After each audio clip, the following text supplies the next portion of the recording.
niat yang dilafazkan itu sebagai syarat sahnya. Tapi kalau ada fenomena, ada realita di masyarakat kita melafazkan niat itu tidak menjadi sesuatu Jadi, yang terlarang. Ya, kita ambil side meaningnya, kita ambil hikmahnya. Apa sih maksudnya ada fenomena itu? Kalau saya pahami, itu untuk membangkitkan semangat berjamaah. Kalau besok kita akan menghadapi satu hal yang penting yaitu berpuasa. Ya. oh. Jadi bentuknya Tapi syiar jangan gitu ya, sampai, nah, tapi untuk jangan sampai Mas Nabil, mengingatkan. wah aku tadi malam nggak baca nawa itu, besok nggak puasa lah, nggak gitu. Waduh. Nah, jadi Karena itu mungkin wajib Mas ya kalau Ramadan itu kan. ya niatnya wajib, Beda. tapi melafazkannya dengan nawa itu, somaga dengan ada itu eh, hal yang berbeda, bukan menjadi syarat sah. Itu Mas Nabil. Nah, oke. Ini kan udah 8 hari puasa Mas Hasnan ya. Iya, Udah 8 masuk hari. Ramadan ke-8 ya. Dan saya rasa tidak semua daerah di Indonesia melafazkan niat nawa itu somagodin. Ya. Di bagian Jawa, di bagian Sumatera, tapi di beberapa daerah lainnya setelah tarawih kemudian langsung pulang. Ya. Oh, Jadi beda. kita Budaya lokal itu. ya itu kayak urf ya, Oh, urf ya seperti urf tidak tidak mengikat begitu. Nah setelah niat ya eh, kemudian makan sahur. Ya. Jadi jangan sepelekan makan sahur. Ya, apa sih hmm. makan sahur? Cuma makan di pagi hari yang masih ngantuk ngapain? Ya, itu jangan salah. Ya, disebutkan dalam sebuah hadis, sahur, wa inna fi sahur barokah. Di dalam sahurlah, makan sahurlah perintahnya. Makan sahurlah karena di dalam sahur itu ada keberkahan. Nah, keberkahan ini kita bisa banyak artikan. Ya, berkah itu apa di dalam sahur? Pertama, orang yang akan berpuasa kemudian makan sahur, maka berkahnya Hmm. adalah dia memiliki tenaga ya dari makan sahurnya untuk menghadapi satu hari dia berpuasa. Seandainya ya kita nggak makan sahur tapi puasa ya ya akan berdampak ke kegiatan kita dalam satu hari jadi lemas. Kalau kita ke sekolah nggak bisa mikir ya. Kalau kita bekerja tidak maksimal ya. Maunya apa jadinya? Tidur terus ya. Maunya apa? Rebahan terus. Aku berpuasa ya. Aku nggak ada tenaganya ya. Jadi jangan sepelekan makan sahur ya. Walaupun itu hanya ya kalau di Turki ya hanya ekmek aduh. Ya, tapi itu juga sahur. Tapi itu juga ada berkah di dalamnya. Ada tenaga yang akan kita butuhkan berpuasa satu hari.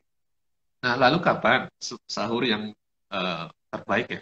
Waktu terbaik sahur itu kalau kemudian kita ambil dari sebuah hadis yang ketika ditanyalah ya, Anas bin Malik kepada Zaid bin Sabit bagaimana atau kapan Nabi Muhammad itu sahur, kemudian Zaid bin Sabit menjawab setelah kami sahur ya, setelah Nabi Muhammad SAW sahur 50 kemudian membaca 50 ayat Quran dan setelahnya azan. Ya, Oh. jadi analoginya seperti membaca 50 ayat Quran setelahnya azan. Ya, jadi Berarti kalau nggak terlalu mungkin mepet gitu ya sama azan itu. ya, tidak terlalu mepet Masih ada dan jedanya. tidak terlalu jauh. Ya, kan ada juga nih, aku takut takut tidak bangun ketika sahur. Aku sahurnya jam 1 aja. Oh Ya, iya, ada. oke, tapi tidak diutamakan. Hmm. Oke, tapi tidak diutamakan. Kemudian ada juga, aku cuma butuh satu roti aja lah sama minum, ya udah mepet-mepet aja, mepet-mepet azan lah, ya oke, tapi tidak dianjurkan. Oke, Tapi, tapi tidak dianjurkan. tapi kalau Nah, lagi yang sahur kemudian, tak tahu azan gimana, Mas? nah, nanti kita bahas. Nah, tapi maksudnya adalah kenapa dianalogikan seperti membaca 50 ayat Quran menjelang subuh. Kalau sekarang mungkin 50 ayat Quran tuh kita baca berapa menit ya? 30 ya? 30 ya? 30 menit Apa lah kisaran itu tiga ya. puluh menit ya? Kalau kita Hmm. tartil gitu ya, pelan-pelan ya. Ya kita ambil save waktu 30 menit lah sebelum azan subuh. Ya. Eh, kita tidak terlalu jauh dari waktu azan subuh. Kita bisa menyimpan tenaga. Ya, kalau terlalu cepat, jam 1, jam 2, nanti akan cepat lapar pula di siang harinya atau di sore harinya. Kalau terlalu dekat, kita akan juga terburu-buru. Ya. Nanti bisa tersedak, bisa banyak sekali dampak yang negatif dari makan terburu-buru. Maka waktu yang dianjurkan, ya, yang terbaik untuk melaksanakan makan sahur adalah kalau kita ibaratkan seperti membaca 50 ayat Quran setelahnya azan subuh.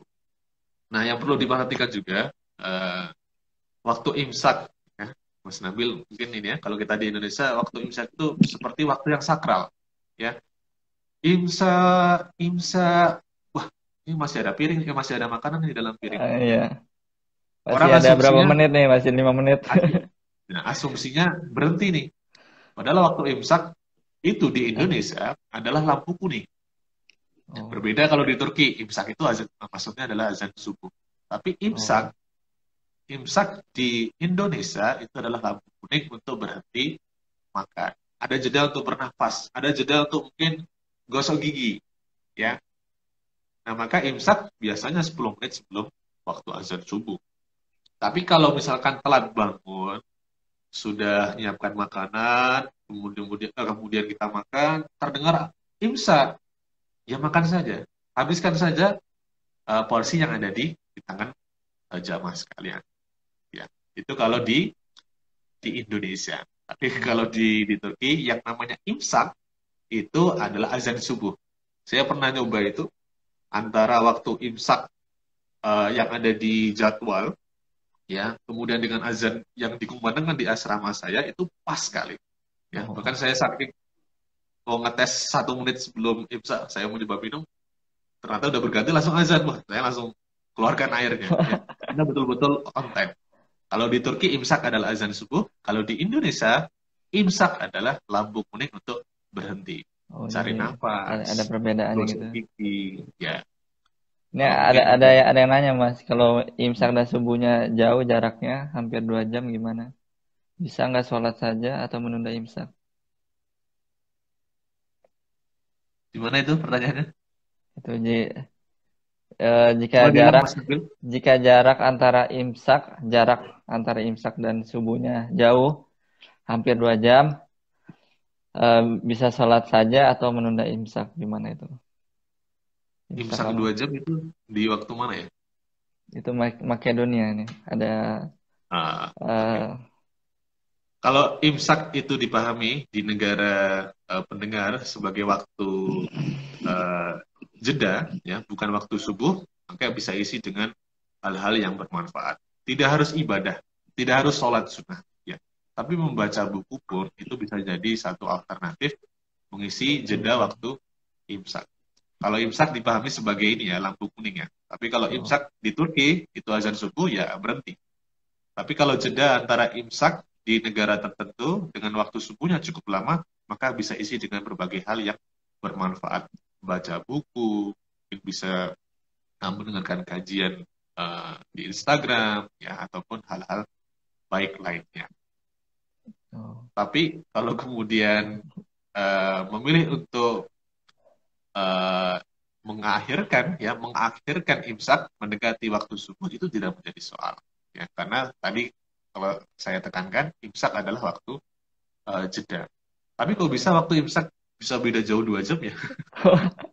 Kan beda-beda, Mas, itu tiap waktu. Tapi itu penekanan saya kalau imsak sebagai jeda ya, bukan sebagai azan subuh seperti di Turki.